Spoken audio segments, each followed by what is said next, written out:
Nais kong ipaglingkod sa inyo ang wika dito sa 2 Corinthians sa chapter 3. 2 Corinthians chapter 3. In verse 2. You yourselves are our letter. Kayo ay aming sulat. You are our letter. Kayo ay aming sulat. You yourselves are our letter of recommendation written on our hearts to be known and to be read by all.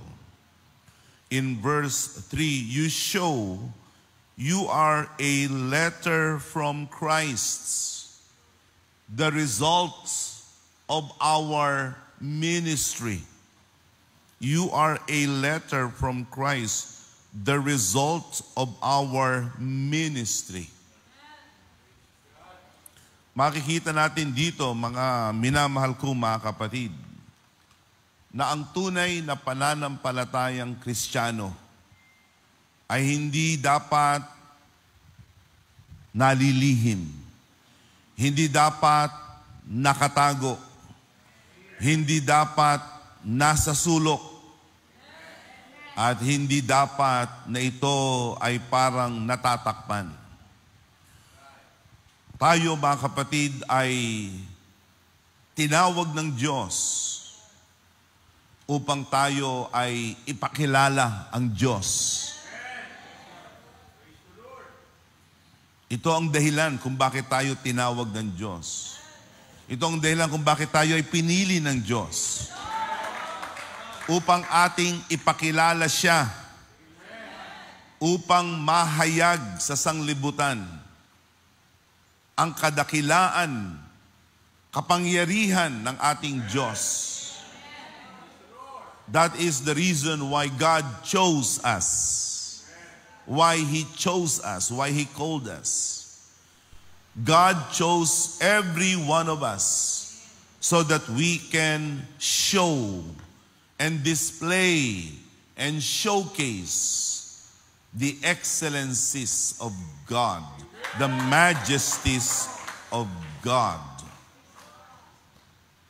In the book of 1 Peter, in chapter 2, verse 9, sa aklat ng unang Pedro, kapitulo 2, sa talatang 9, ganito po ang sabi, this is what the Word of God says, you are a chosen people, a royal priesthood, a holy nation, a people belonging to God, that you may declare,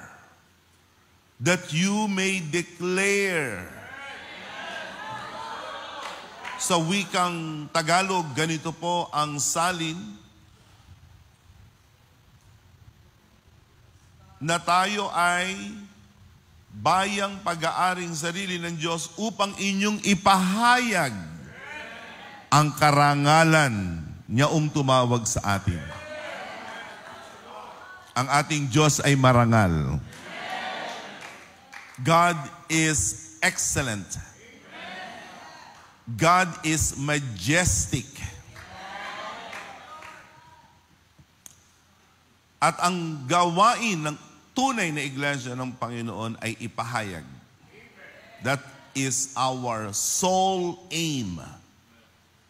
Why we are a church here on earth.